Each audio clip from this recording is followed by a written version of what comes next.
Bienvenue sur la chaîne de Synopsia, moi c'est Clem, j'ai 23 ans et je viens tout droit d'Instagram. Depuis 5 ans, je parle de romans, de mangas et de BD sur mon compte. Je partage mes lectures, c'est vraiment ce qui me permet d'en parler puisque dans mon entourage j'ai très peu de personnes qui lisent. Finalement c'est pour ça que je me suis lancée et j'aimerais aussi beaucoup parler de séries, de films et d'animés parce que c'est quelque chose que je n'ai pas beaucoup fait sur mon compte Instagram et je me suis dit que YouTube c'était la solution. En effet, ça fait 2 ou 3 ans que je veux me lancer sur YouTube, mais c'était pas évident puisque j'habite chez mes parents, mais j'habite aussi dans un appartement étudiant, donc il y a 1 heure entre les deux. C'est pas forcément évident de s'organiser vu que ma bibliothèque est chez mes parents. Et au final, voilà, je suis en dernière année de master et je me suis dit bon allez, lance-toi. 2020 ça a été une année pourrie, on va changer ça. T'as envie de te lancer sur YouTube, donc pourquoi pas, let's go. Donc me voici.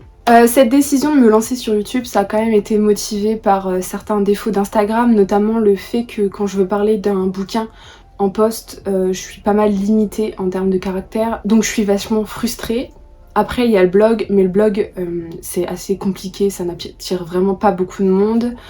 Et je comprends totalement, je ne vais pas non plus sur les blogs. Ensuite, il y a les stories, donc j'aime beaucoup en faire, mais pareil, c'est éphémère, les gens n'ont pas forcément le temps de regarder, c'est moins agréable que de se poser devant une vidéo YouTube, je trouve, puisque ça défile, ça s'enchaîne, et donc voilà, c'est beaucoup moins agréable, je trouve, que de se poser devant une vidéo YouTube. Donc j'espère que mon contenu vous plaira. Tout de suite, de quoi on va parler ici, c'est très simple puisque on va aborder donc mes lectures romans, mes lectures manga, mes lectures BD, mais aussi on va parler de films, on va parler de séries, on va parler d'animés, et même si la lecture va rester quand même au centre de la chaîne, je pense, puisque c'est vraiment ce à quoi je passe le plus de temps, on n'est pas à l'abri que tous les mois il y ait quand même une vidéo sur l'audiovisuel, surtout qu'en 2021, j'aimerais beaucoup ralentir un petit peu mon rythme de lecture pour passer plus de temps justement sur les séries et les jeux vidéo aussi,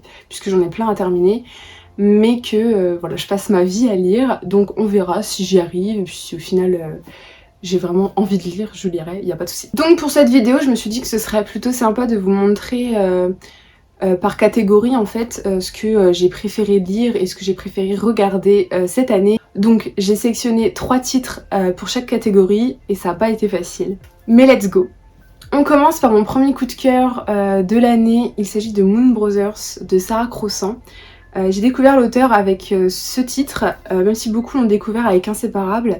C'est écrit en vers libre, ça se lit très rapidement. Et ce livre aborde la peine de mort d'un jeune homme qui doit faire face à son grand frère qui est en prison et qui du coup est condamné à de la peine de mort. Comment il va vivre ça et est-ce qu'il va croire son frère quand il lui dit qu'il est innocent. 2020 ça a été marqué par ma lecture de La Passe Miroir puisque j'ai lu le premier tome en 2019 et j'ai continué et terminé la saga en 2020. Donc voici selon moi la plus belle couverture. Ça a vraiment été une saga coup de cœur qui fait désormais partie de mon top. Je trouve vraiment pas de défaut à cette saga. C'est vraiment compliqué de lui en vouloir de quelque chose. Pour ceux qui ne connaissent pas La Passe Miroir, ça va être compliqué de vous le résumer puisque même l'auteur a du mal.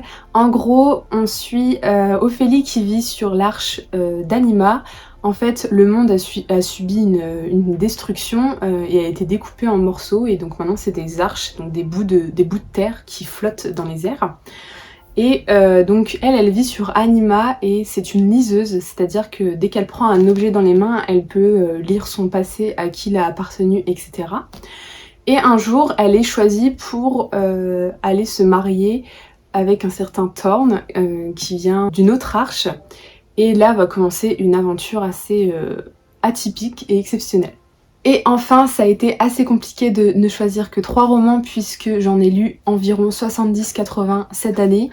Mais vraiment celui qui m'a fait pleurer, qu'aucun livre ne m'a jamais autant fait pleurer, il s'agit d'Un bonheur imparfait de Colleen Hoover. qui m'a bouleversée. Voilà, on suit un couple qui est ensemble depuis 7 ans où l'amour règne, mais ils n'arrivent pas à avoir d'enfants. Du coup, c'est vraiment un récit où on les voit se détruire l'un l'autre, se faire souffrir alors qu'ils s'aiment, mais parce que la douleur apportée par la non-fécondité, ça fait que c'est vraiment dévastateur. Mais pas de panique, le récit est quand même alterné entre passé et présent, donc on a quand même pas mal de moments de bonheur, je vous rassure. Mais lisez cette romance, qui est beaucoup plus qu'une romance, puisqu'elle est classée dans la catégorie roman et non-romance chez Hugo Roman. Donc je pense que ça veut tout dire. Passons au manga. Cette année, c'est la suite logique de 2019, puisqu'en 2019 j'ai eu un gros coup de cœur pour un titre. Et en 2020, j'ai eu un gros coup de cœur pour la suite de Blue Flag. Voilà, j'attendais les tomes avec grande impatience cette année. C'est un manga en 8 tomes. Le tome 8 sortira, je pense, début 2021. En tout cas, on a tous hâte, pour tous les lecteurs de Blue Flag, de voir comment va se finir cette histoire. En gros, on suit 4 personnages dans Blue Flag. Qui donc sont des adolescents au lycée, qui sont à la recherche d'eux-mêmes, de leur orientation. Donc on va y parler d'homosexualité, de sentiments complexes, mais aussi d'orientation scolaire, comment on fait pour vivre en société, donc avec des avis qui divergent sur certains sujets. C'est vraiment un récit profond et très intéressant, avec des dessins vraiment d'une qualité, puisque les personnages ont vraiment des expressions très réalistes, très profonde dans le regard, j'ai vraiment adoré, et mon petit coup de cœur va au personnage de Thomas pour ceux qui ont lu. Deuxième gros coup de cœur manga, il s'agit de La Lanterne de Nyx, qui est lui aussi en très peu de tomes puisqu'il compte 6 tomes et le tome 6 sort en janvier. Là c'est vraiment, on est sur un récit de la découverte du monde occidental par les Japonais. Donc à l'époque où le Japon a enfin ouvert ses frontières, et donc on va suivre cette jeune fille qui va rentrer dans une boutique de curiosité, on appelle ça, et qui va devenir vendeuse puisqu'elle est enfin, elle trouve enfin un travail donc dans cette boutique. Et en fait le gérant de cette boutique a pour projet d'ouvrir une boutique en France, à Paris plus précisément, afin de vendre justement des objets japonais. Donc il y a tout un truc autour du mélange des cultures, de la découverte des innovations de certains pays. Il y a aussi tout un côté commercial, un petit côté romantique, mais c'est vraiment très intéressant. On apprend beaucoup de choses, notamment beaucoup d'objets dont on ne connaissait pas l'origine, et c'est vraiment à lire de toute urgence. Et enfin, pour le troisième manga, c'était trop compliqué de choisir, vraiment. J'aurais pu vous présenter Quartier Lointain, qui est vraiment un manga à lire si vous voulez vous lancer dans le manga. Un tranche de vie en 2 tomes, donc vous pourrez le trouver en intégrale. Mais pour ce top 3, j'ai choisi Les Fleurs du Mal de Shuzo Oshimi, qui est un auteur que j'ai découvert cette année avec plusieurs titres et que je vais m'empresser de lire toutes ses œuvres sorties en France, puisque c'est un auteur qui va déjà réaliser des mangas très visuels, donc ça se lit très vite puisqu'il y a il y a des dialogues mais pas autant que certains mangas type shonen par exemple. Et dans ce manga de 11 tomes, on suit un jeune garçon qui va se faire harceler. C'est encore plus profond quand on sait que l'auteur s'est inspiré de son propre harcèlement scolaire pour écrire ses livres. C'est vraiment malaisant, très malaisant, assez violent, mais vraiment très profond. Visuellement, c'est waouh. Vraiment j'adore, je suis vraiment fan de l'auteur, de ce qu'il fait. Il a toujours le truc pour amener des sujets dont on n'aime pas forcément parler et qu'on n'aime pas voir, mais en même temps c'est important. Surtout que là on a vraiment une évolution en 11 tomes, puisque finalement on va le suivre dans sa reconstruction à ce jeune homme qui a subi du harcèlement. Passons au BD, donc ce n'est pas spécialement ce que je lis le plus, je dois en lire 1 ou 2 par mois, mais j'en ai quand même sélectionné 3 qui m'ont vraiment beaucoup marqué cette année et qui ont été quasiment des coups de cœur, dont un qui est un énorme coup de cœur. En mars est sorti le premier tome de Olive chez Dupuis. qui nous conte l'histoire de cette jeune fille qui est très introvertie. Elle vit dans un internat et elle ne respecte pas forcément les règles et elle a tendance à s'endormir. Sauf que quand elle s'endort, elle se retrouve dans un monde assez imaginaire et je pense que cette BD a un fort potentiel. Mais voilà, lisez Olive si vous aimez les petits univers un peu loufoques, imaginaires, qui font vraiment référence aux rêves contre la réalité, qui n'est pas toujours plaisante. Ensuite, j'enchaîne sur une BD qui est très axée environnement, Le loup m'a dit de Servet, qui a déjà une couverture sublime. Le dessin l'est tout autant à l'intérieur. Dans ce récit, on nous conte l'histoire de Ambre, qui est une jeune fille à l'époque de la préhistoire, qui vit dans son clan, quand soudain une louve apparaît, une louve solitaire qui a faim et qui ne peut pas se nourrir puisqu'elle n'appartient pas à une meute. Et en fait, le récit est très intéressant puisqu'on a une évolution humaine, c'est-à-dire qu'on va passer par toutes les étapes de l'histoire de l'humanité, donc en commençant par la préhistoire jusqu'au monde moderne que l'on connaît. Tout ça à travers les yeux de Ambre qu'on retrouve à chaque époque. Et donc il y a vraiment une progression de l'humanité, mais le loup a toujours son importance. Il y a une progression sur comment le loup est vu à travers l'histoire, puisque à l'époque de la préhistoire, ils étaient très vénérés pour enfin être très diabolisés au cours de l'histoire. Et c'est vraiment très touchant comme récit, puisque on voit également l'impact de la vie humaine sur la nature et la planète. C'est vraiment très très profond comme réflexion, et si vous aimez ce thème et ce sujet, je vous le recommande. Et enfin, énorme coup de cœur BD de l'année qui m'a retourné le cerveau. Il s'agit de Ces jours qui disparaissent de Timothée Le Boucher. Alors, c'est un récit qui m'a retourné le cerveau, le cœur, le ventre. J'étais pas bien, j'ai lu ça un soir, j'ai eu du mal à m'endormir, j'avoue. En fait, on suit l'histoire de ce jeune homme qui est acrobate. Et suite à une chute, il va pas se réveiller pendant 2 jours, sauf que pour lui c'est seulement le lendemain. Et il va apprendre de ses amis qu'en fait il était bizarre et que quelqu'un prend sa place un jour sur 2. Et c'est une superbe réflexion sur le temps qui passe, le temps qui s'est écoulé, qu'on a perdu, le temps qui ne se rattrape pas, le temps qui ne s'achète pas, le temps qui passe si vite finalement. Et voilà, c'était très touchant, j'ai adoré. Les dessins sont assez simplistes mais très colorés. Voilà, j'ai beaucoup aimé. S'il y a une BD que vous devez lire, c'est celle-ci. On va désormais parler de films. Alors cette année, je suis allée 4 fois au cinéma. Donc premièrement, on a commencé janvier avec 2 superbes films. Tout d'abord, Les Enfants du Temps. Les Enfants du Temps, donc par le créateur de Your Name, qui avait également été un coup de cœur, et là, même coup de cœur évidemment. Bande son incroyable, personnages très attachants, visuellement c'est magnifique, et des thématiques super poétiques. Il faudrait que je le revoie quand même parce que pour moi Your Name reste quand même un petit peu au-dessus. Mais c'est vrai que Les Enfants du Temps, ça aborde des thématiques un petit peu plus diversifiées, je trouve. Ensuite, deuxième film que j'ai vu en janvier, il s'agit de 1917, un film de guerre qui est filmé en plan séquence, donc c'était une expérience assez incroyable. Je n'avais jamais vu ça de ma vie et c'est ce qui a rendu vraiment le film unique. Ça nous a apporté vraiment une sensation d'immersion totale.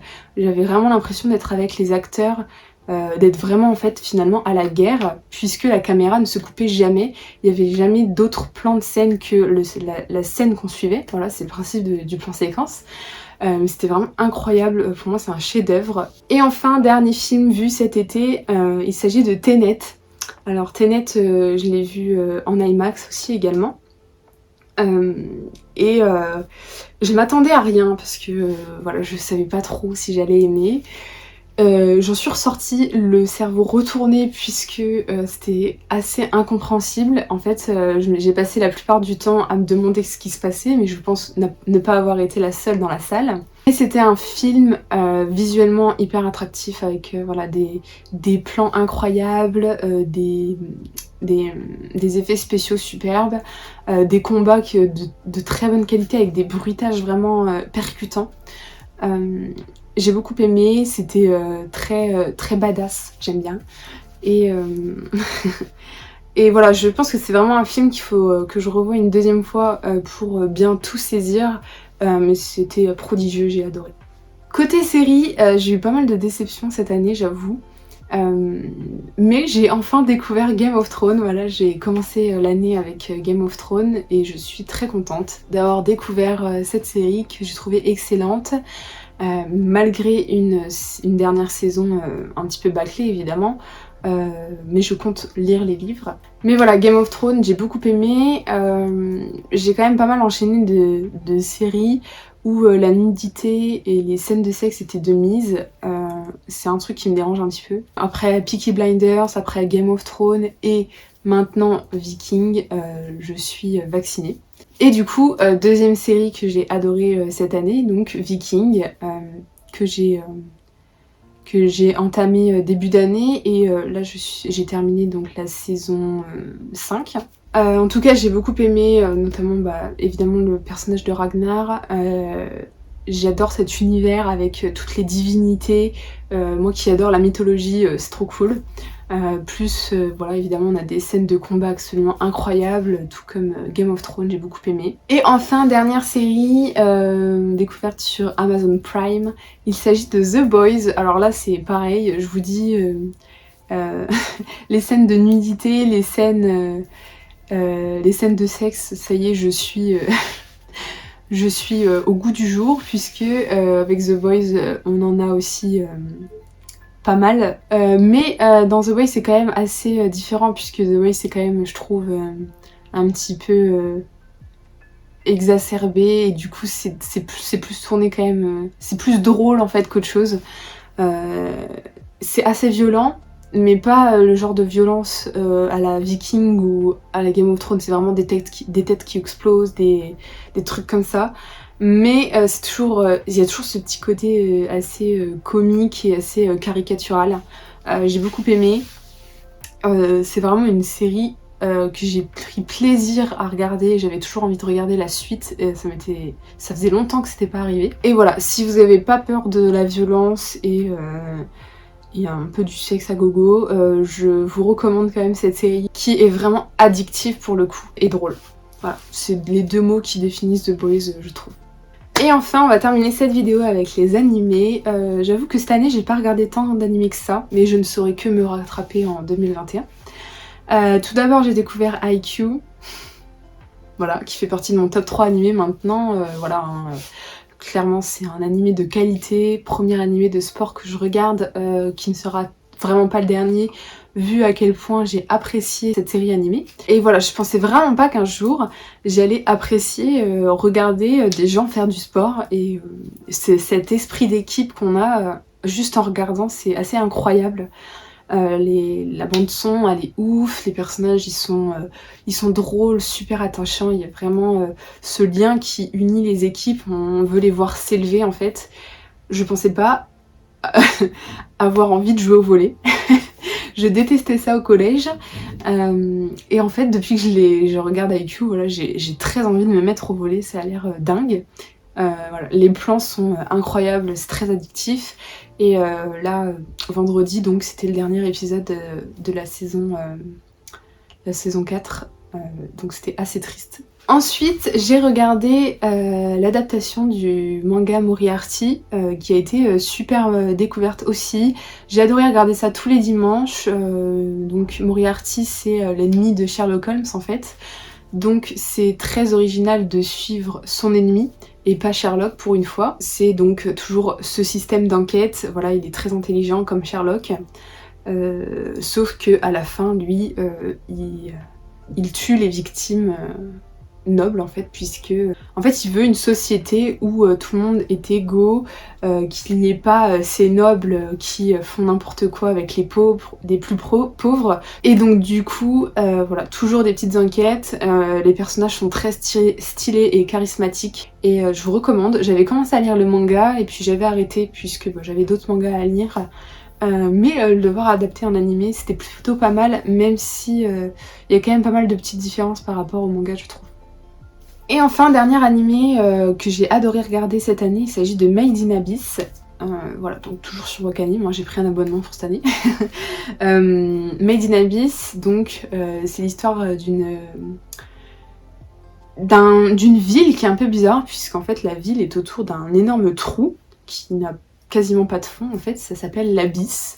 Et c'est assez mystérieux puisque donc il y a des gens qui partent explorer donc ces abysses, sauf que à chaque étape, donc à chaque étage de l'abysse, c'est de plus en plus compliqué. Il y a des créatures, il y a des effets secondaires. Notre personnage principal, qui est une jeune fille, Reiko, part chercher sa mère, qui est une chercheuse très reconnue, mais qui serait au plus profond de l'abysse, donc le plus dangereux.